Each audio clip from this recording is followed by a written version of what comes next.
Hi, this is Linda with Carl Shelton Desert Homestead.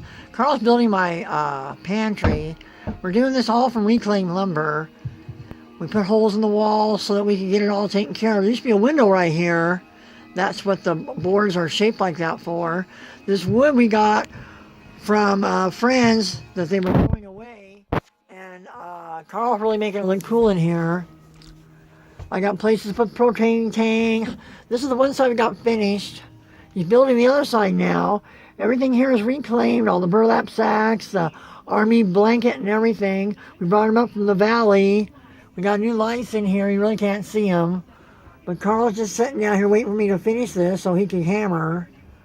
And it's going to look pretty good when he's done. I'm really surprised it gives us lots of room. All the lights and stuff in here are 12 volts out of the RVs, and we're running 12-volt system. Simple, easy, got a light switch in here, it makes it easier. Pantry for this room I've designed is a 6 by 8 feet, 6 feet wide, 8 feet long, and almost 8.5 feet high ceilings. We've cut through the RV. You can see down here at the bottom is an aluminum frame here, and then one up above the top beam.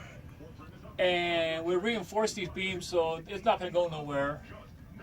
All the upper is all 2x6 above the top of the roof, and it's all clamped into this. But this is, like I said, it's all reclaimed lumber that me and her have been working on. It doesn't take much to build a pantry like this. I mean, a lot of people think that they need to go and buy all brand new lumber. You can go out and find used 2x6s and stuff. And a lot of these 2x6s are split in the centers and stuff that we could not use for anything else. But since they're shelvings, we can go ahead and press them together and nail it together, and the splits down the centers or sides are still strong enough for shelvings to never break. We went a little heavier on this. This side was a mess up. I miscalculated for the thickness of the wood, so it was a little shorter shelves.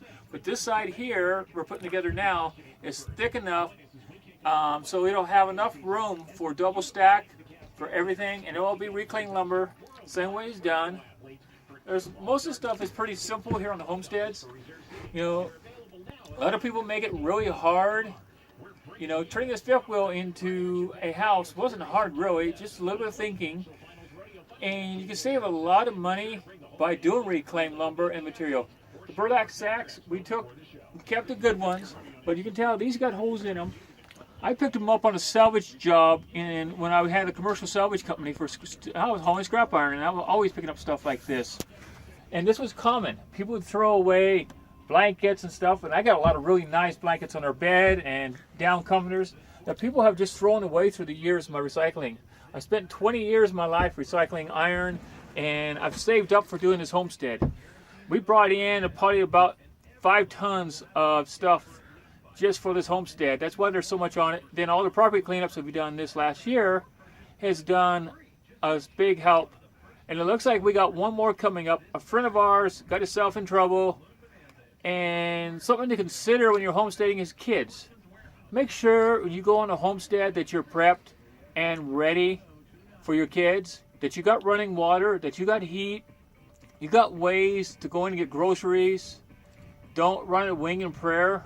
A friend of mine is now in trouble with the law and has lost his kids because he walked onto a homestead and did not have everything he needed, and the kids didn't have the proper heat where they should have. He didn't set up for getting the clothes like they should have, you know, water, showers. So if you're wanting to raise a family on a homestead, take and make sure that you're prepped there at the house first before you move out. And prep is the biggest thing. Prepare. If you're going to do this, you want to get off the grid and do a low budget, then prepare yourself for it, and you will make it. I've seen too many homesteads now crash. Like our friends, we're going through another friend who's got the property cleanup, so we're going in there after the 10th and this month actually, and clean up the property. He is now in jail, unfortunately, and so is his wife. So please be careful when you homestead with a family. This is Carl and Linda out for Desert Homestead.